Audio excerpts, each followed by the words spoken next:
St. Charles, Missouri was originally part of the Louisiana Purchase. St. Louis was founded in 1763 by a group of French settlers from New Orleans. A frontier trading post was established. Around 1769, Louis Blanchette brought his fur trading to an outpost north of St. Louis and called it Les Petites Côtes, or the Little Hills. Mostly French-speaking colonists settled here, and eventually the first capital of Missouri was here. When Missouri was granted statehood in 1821, the capital was moved in 1826. Historic Main Street is full of fun, with quaint shops and eateries.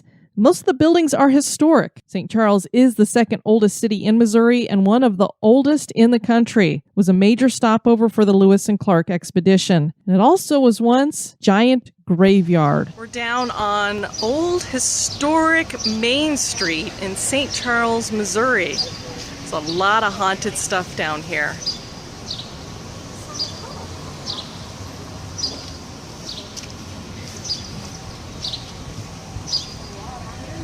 This is the old post office, and underneath it they used to have a jail.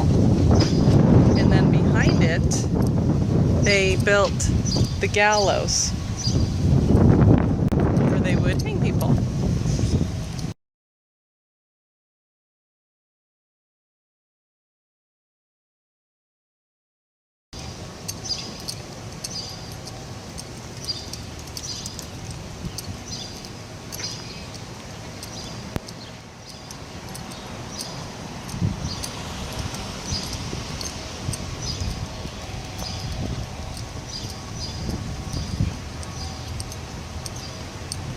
There are jail cells underneath this post office, and if you walk up to the windows that are on the very bottom, you can even see bars still on them.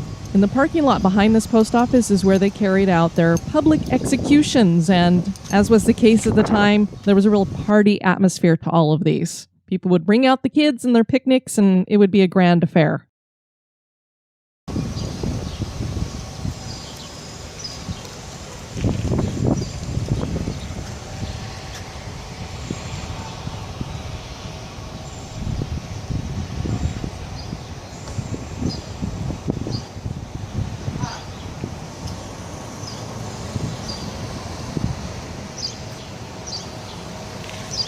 This big building here was the original state capitol. Now it's set up like an old dry goods store. Not very grandiose, but it served its purpose.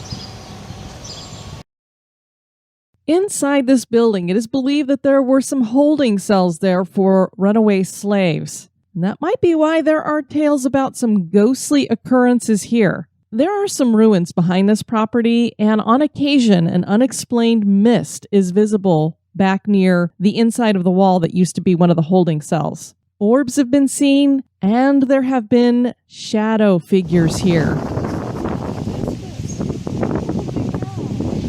What did he call this? The Lost Cemetery? Yeah, there used to be the Forgotten Cemetery? He people called it the buried Lost here. Cemetery, yeah. They turned it into a nice little park, but we're not sure if all the bodies got moved. Exactly. At this little cemetery's peak, there were about 20 people buried here. Ebenezer Curtis was the town's executioner. His job was to stand on the gallows and pull the pin so that a small metal bar would release the trap under the condemned man. Being this executioner, it affected Ebenezer Curtis deeply, and he eventually ended up committing suicide.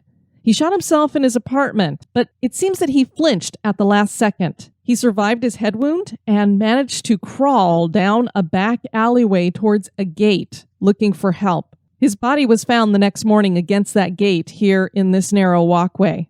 Generally, people feel a cool breeze here, something like a cold wind. Unexplained EMFs have been picked up, and one time when we were on the ghost tour here in St. Charles, we had an EMF that was going nuts right outside of this gate. Mysterious groans have been heard echoing down the path, and people even hear distant gunshots. On one occasion in the background, an EVP picked up a voice saying, "I'm sorry, I'm sorry."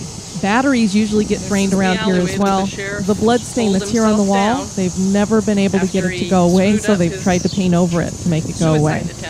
Until 1853, the Borromeo Cemetery was located right in the middle of town, right where this church is located. Every effort was made to move all of the bodies. But as we know, all the bodies never managed to get moved. This was the first church that was built in St. Charles, and it was dedicated by Lieutenant Governor Manuel Perez. It was named after the Cardinal of Milan, Charles Borromeo. The original church that was here was abandoned and fell apart, but in 2004, a group of volunteers began to rebuild the 18th century vertical log Borromeo Church here on the original site. And the architectural style you see here is very unique to the French. This was built using cedar logs, split cedar-shake shingles, oak roofing timbers, and there's hand-forged iron hinges and locks. The flooring is native limestone. Now, this area outside of the church was a potter's field. People who couldn't afford to be buried in the main cemetery, this is where they put them. And they were buried without any headstones.